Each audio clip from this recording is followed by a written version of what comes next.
咁如果係氣性咧，係相對嘅，可善可惡嘅。孟子睇到呢一點，人之初性本善。整個孔孟嘅文化係講呢樣嘢，一講到天性就係講呢樣嘢。告子喺孟子討論到告子可善可惡嘅性，呢個就係有陰陽之性，近朱者赤，近墨者黑，係學翻嚟嘅知識，係我內心嗰種有好惡嘅感情，愛之欲其生，惡之則欲其死。嗱，普通人嘅愛情就係咁咯喎，追你唔到我就想你死㗎啦，唔好俾人哋追到你。喂，呢種係唔係愛嚟嘅喎？呢種係自私嘅愛，係滿足自己慾望嘅愛，係不道德嘅。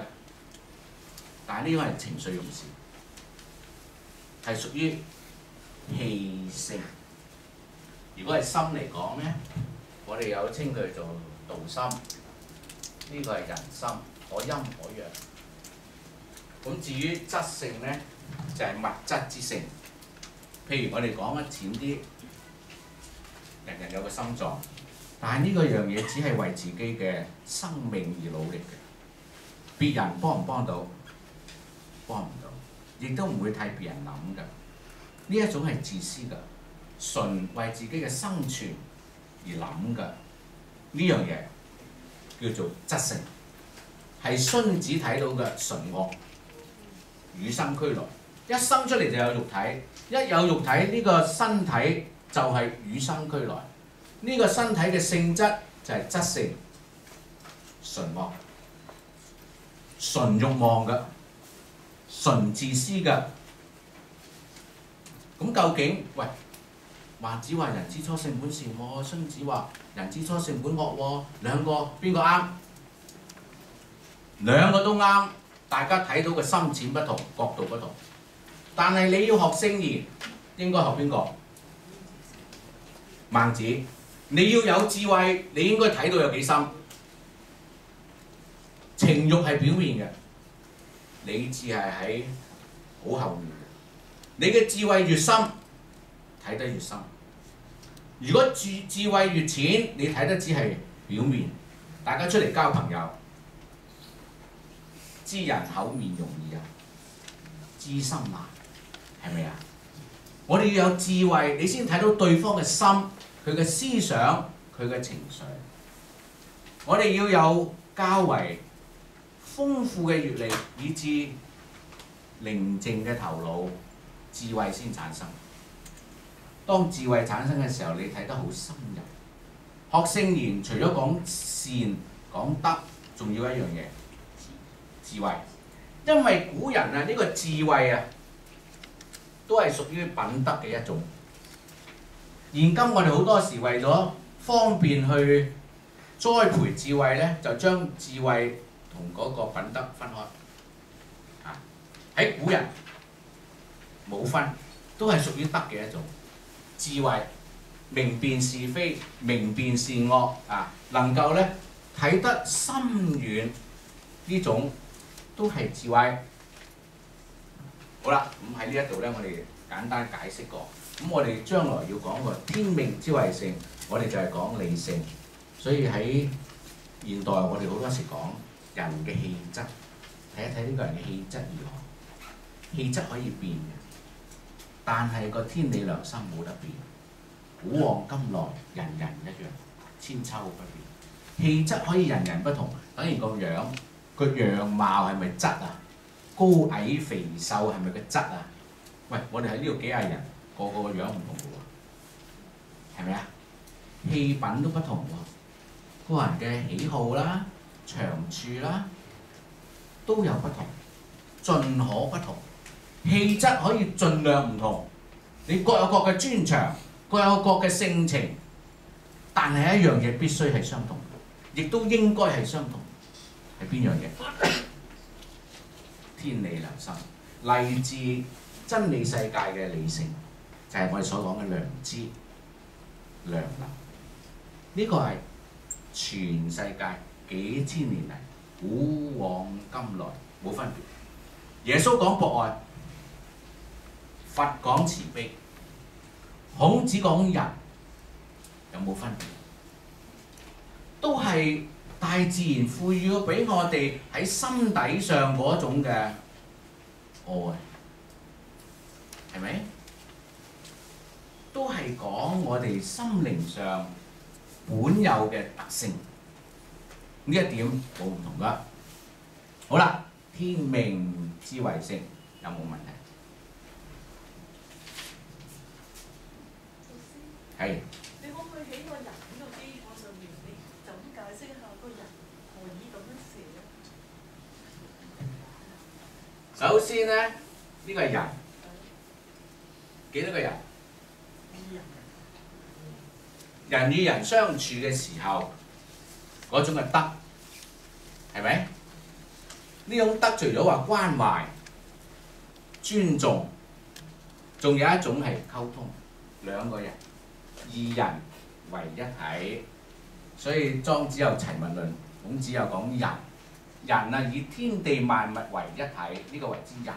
你睇翻咧宋明理學，佢哋將佢發揮出嚟啊！你遲啲咧睇中庸下低就有講噶啦。第二樣嘢咧，呢個係兩個人相處啫。咁我一個人咧，一個人嘅時候都係二人喎。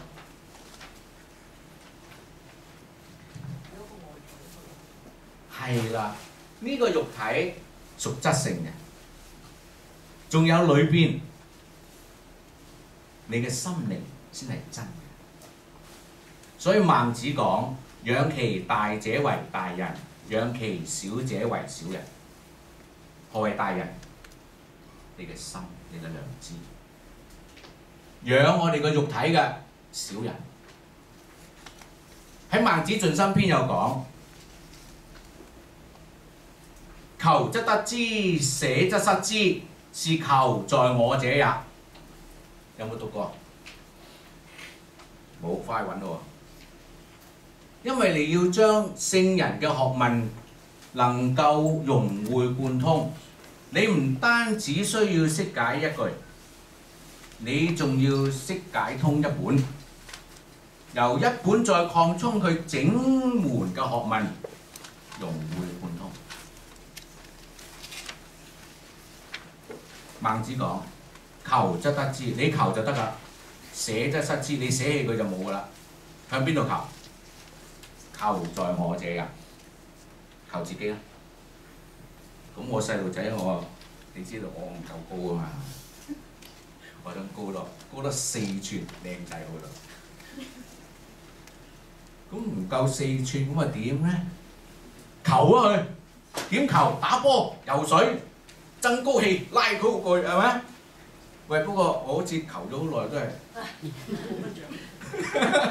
唔得喎。但係孟子講求在我者也喎，求在我者也。我去教書嘅時候，哇！成班你知以前啲班啦，40人係嘛？但係如果遇着我傷風咧，啲鼻水佢又唔係大病，不過你好唔方便。係咪？咁我又求咯喎，求自己啦，唔好流鼻水啦，唔好流鼻水啦，得唔得啊？啊又唔得喎！你有冇遇到呢啲困難咧？但係聖人你講嘅噃，求在我者也喎，求則得之，捨則失之喎。咁聖人有冇講錯？一係佢講錯，一係我解錯。咁我哋開始調轉頭，唔敢講聖人有錯，錯都係錯在我啫，我一定解錯。咁既然佢話求在我者也，咁呢個唔係我咩？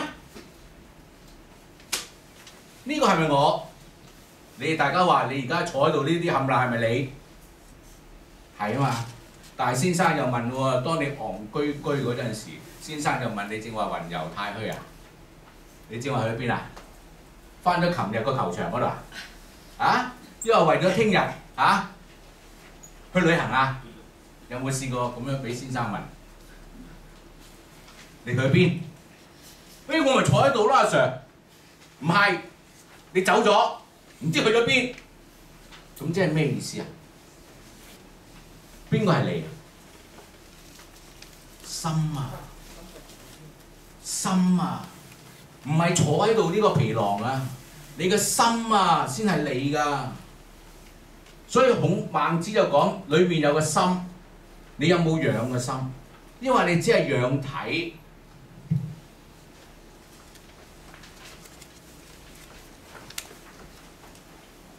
你能夠養心就唔同啦，求其放心，學問無他，孔門學問冇嘢。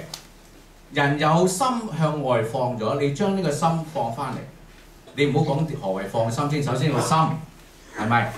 大學講聽而不聞，視而不見，食而不知其味係乜嘢？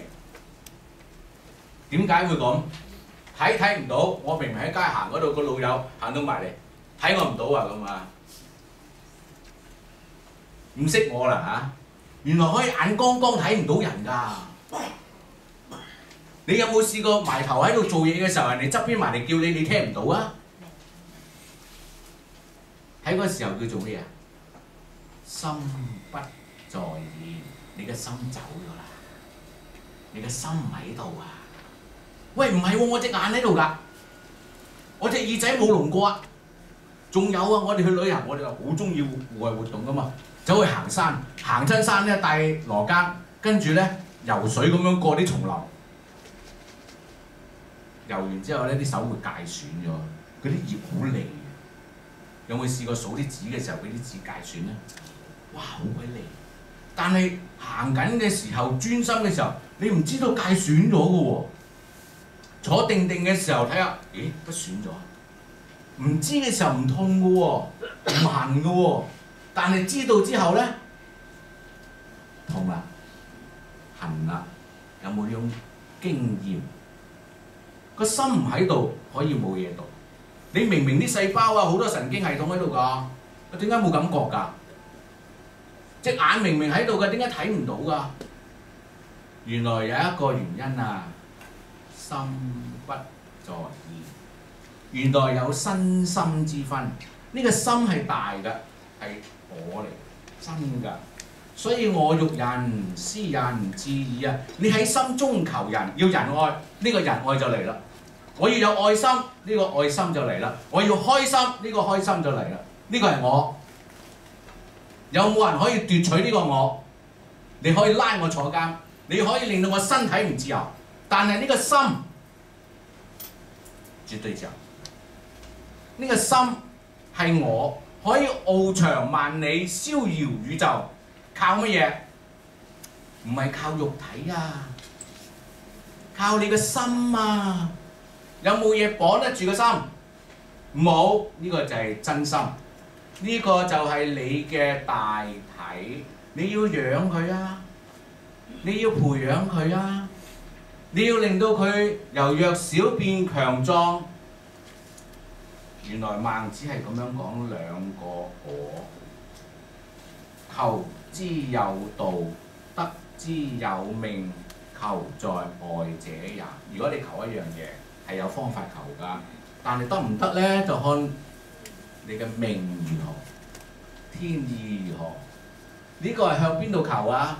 求在外者也，向你身外求啦。我要高啲係有方法㗎喎。不過不停打波游水，所以我14歲就攞拯溺章㗎啦，游水啊嘛，猛去游多啲。不過我游咗咁耐，我都係達唔到我嘅理想喎，因為得之有命啊。仲有窮人好想發財嘅嚇，咁但係個個都係繼續做窮人㗎喎。有幾多個可以唔使窮呢？病人又好多喎，病人又個個都想唔病㗎喎。但係有幾多個仍然可以好輕鬆離開醫院呢？醫院都係瞓滿人，因為求之有道，仲要得之有命。你耕種都係，你可以好勤力，以至到用好方法耕種，但係得唔得呢？都要睇天㗎喎。好似而家咁一落霜，阿彌陀佛，乜都失收，一落霜啊，所有死晒，係咪啊？有冇邊個種嘢㗎？冇啊嚇！我哋都係都市人，五穀不分。你種個嘢你就知道，哎呀，原來好多嘢啊，唔係自己所能夠左右，仲有好多客觀因素左右我哋，所以要得之有命，求外，呢個係向外求取。原來我想高啲啊！呢個身體都係外物啊！呢樣領悟好重要。原來求身體高啲啊，唔好流鼻涕啊！呢件嘢都要求在外者也，係身外物嚟嘅呢件。你睇下孔孟嘅點樣睇呢件嘢？身體都係外物，有冇諗過呢樣嘢？孔孟講過，孟子《論語》冚唪唥講呢樣嘢。所以君子亦物，小人亦於物。五物，你睇《黃帝內經》都得啊，因為《黃帝內經》係講整個人嘅生理結構嘅。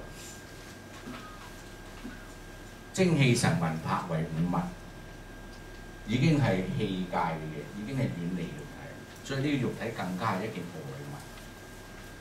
古人係咁樣分，孟子係咁分，孔子係咁樣分。所以在個人嚟講，人還是有兩個人，生生之謂也。我哋要生命長壽，係咪？但係裏邊仲有一個生生不息嘅仁愛心，呢個就係人。所以仁者人也。如果我哋冇內在呢一種好生嘅德，只係具備軀殼一個，呢個叫做衣冠禽獸。人與動物分別喺邊？孟子講機器。啲咁多嘅啫。君子之異於禽獸也。呢個君子同一個禽獸嘅分別，啲咁多。邊一度啲咁多？啲咁多，啲成點？一念之間，少唔少啊？一念之間。君子有仁愛，動物冇仁愛，只係得求食。求偶，君子有求人之心，追求仁愛嘅心，啲咁多啊！好啦，呢度仲有冇其他要問一問？繼續咯喎！好啦，既然上天賦予俾我哋呢一點嘅良知，呢一點嘅道心，呢一點嘅天性，率性之謂道，我哋能夠統率佢呢一個天性而為，呢個叫道啦，合道。行道，統率呢個天性，而去喺人生之中，去構成我嘅思想，構成我嘅感情，構成我嘅言行，呢個就係道。孔孟所講嘅學道、修道。呢一點咧，我又喺心機聽好多啲佢講，我中意嗰樣就做嗰樣啦，佢叫做率性而為。咁佢搞錯咗啦，佢搞唔通咧理氣象呢個性情嘅感情啊！我中意咪做咯，我率性啊！呢個唔係性，率情而為，而且呢個情唔合道，要注意呢一度係所講天性、率性，統率自己嘅天性而為合道。有道嘅人就係聖人，但係往往我哋都未必合道啊嘛，未必合道，後邊就跟一句啦，修道之為鑑。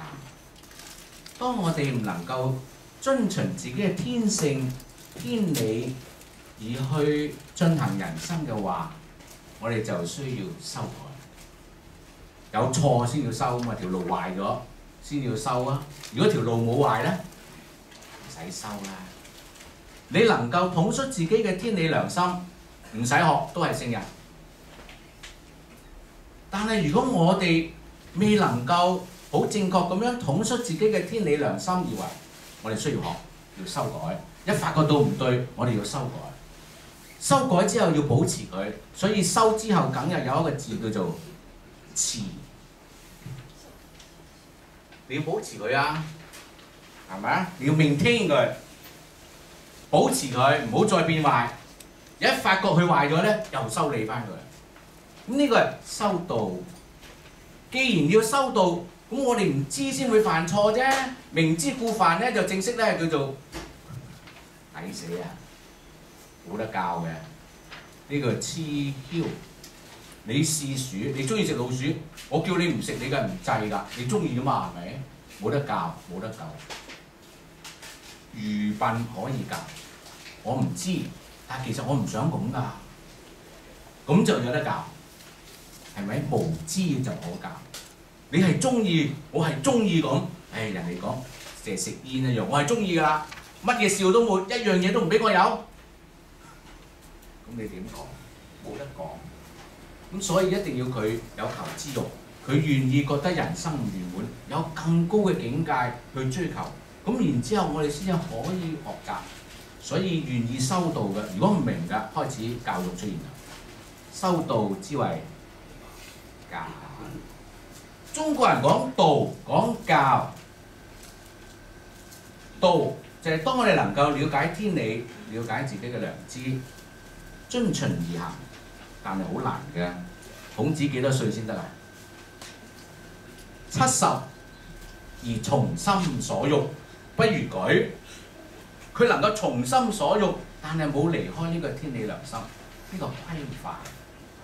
15立志於學到幾多歲？70，用55年嘅功夫，唔容易喎。佢係天縱之聖，天生係聖人。而家我哋天生係笨蛋。如果我哋要有心學聖賢，你估我哋要用幾多時間去學呢？如果1倍就唔錯啦。但係聖人話俾我知，由你開始要立志於學。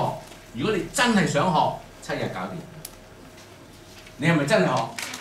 可唔可以坐言起行？可唔可以即刻改變自己？如果可以嘅話，7日唔使多。當然呢個係唔容易，但係調轉頭退1萬步諗，如果我55年能夠成功，我都唔會俾孔子執輸啊！但係又調轉頭喎，我幾多歲啊而家？孔子15歲立志學，70歲成功。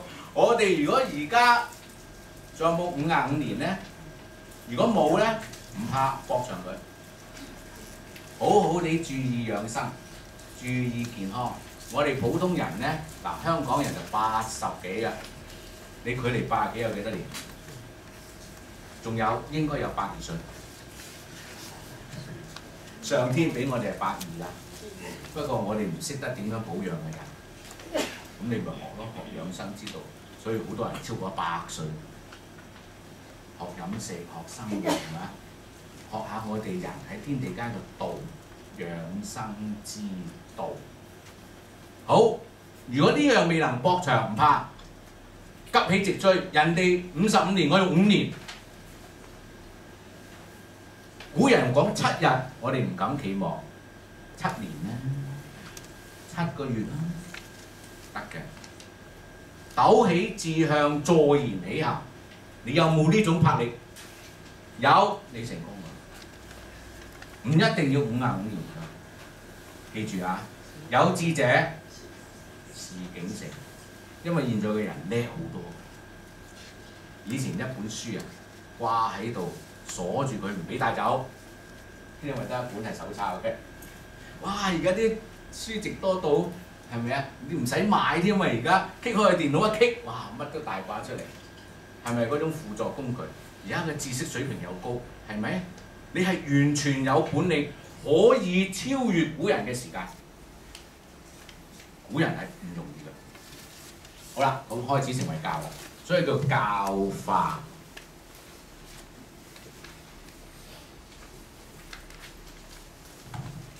開始喺中國出現。中國幾千年學道行教化。好啦，嚟到呢一度3句完咗，睇睇有冇。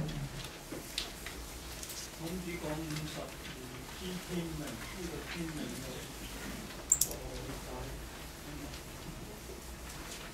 知道天命咧，對呢個道有充分嘅掌握。認識。如果去到深一層次，就更多。首先第一步嘅了解天命、天意如何，了解天。因為喺孔孟咧，成日都講學天，為天為大為堯則之，只有堯帝可以效法到天，係咪？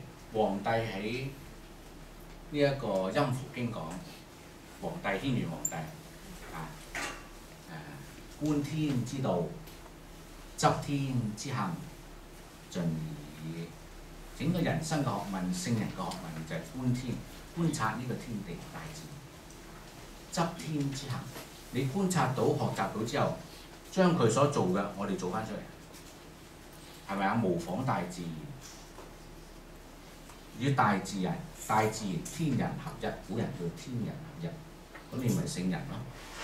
你比天做得先啲，天唔會同你有相反嘅。你遲過天人都係合一。所以孟子視天，有冇睇過？孟子盡心篇都係講天。三希堂有冇聽過？第一係希咩嘢？希賢、希聖、希天。聖人都係學天，所以呢個天要記住，唔係氣質之天，而係絕對嘅真理世界嘅天。呢個係上帝所在嘅天。中國人幾千年嚟佢祭天，係咪？天裏面喺天壇入邊掛住個咩牌？有個神主牌。知唔知個神主牌寫住咩？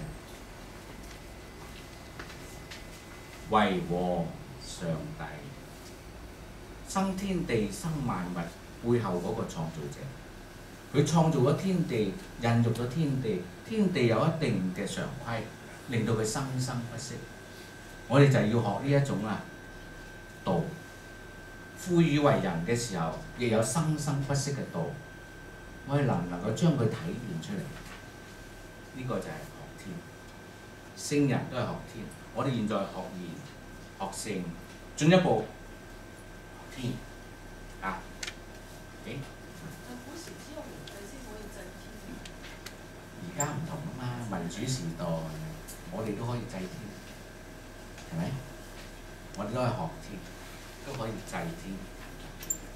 每個年代不同。頭先你話孟子就人生性本善啦，咁孟子係性本惡啊。咁如果用中庸之道，咁兩個都係有唔係中庸嘅，其實應該係天生出嚟空白咁先叫中庸，啱唔啱？唔啱。唔啱。一陣間我解釋，唔係我解釋，係子師夫子寫咗之後，我去解師師夫子嘅嘢。佢一陣間講嘅。冇問題，繼續。道也者，不可須臾離也。可離非道也。道須臾即係好短暫嘅時間。佛門嚟講，一彈指頃，一瞬間眨一眨眼，係咪好短啊？眨下眼，一彈指。中庸講須臾，極短嘅時間都不可離開㗎個道。而家大家知唔知道係咩？率性之為道。我哋生而為人，我哋24小時分分秒秒唔可以離開自己嘅天理良心。如果一離開天理良心，即係不合道，離開嗰度啊！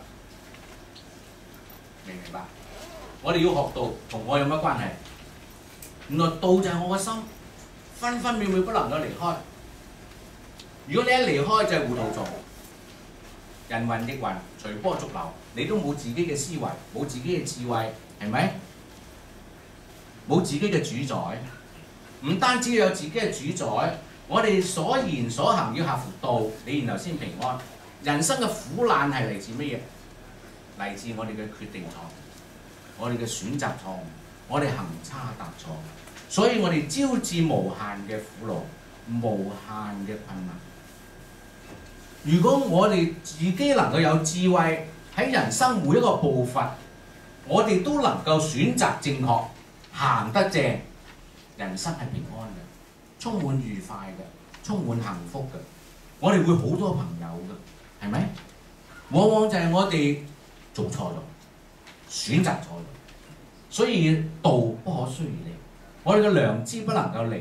我哋選擇一個宇宙人生自然生生不息嘅自然規律，不能選錯，係咪？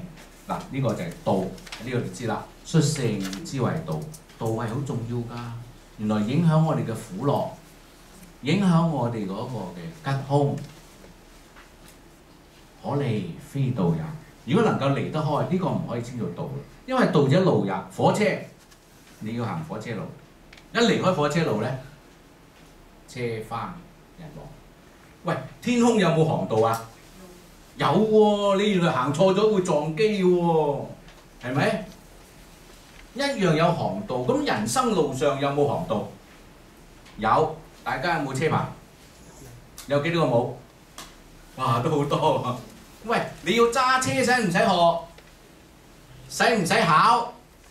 喂，喺人生路上你喺度驅馳，使唔使應該學下咧？應唔應該考翻個牌咧？嗱，我哋缺乏咗啲嘢，尤其是喺現今嘅教育，我哋對人生嘅學問喺人生路上應該點樣去選擇路徑，點樣喺人生路上奔馳，我哋好似好少學。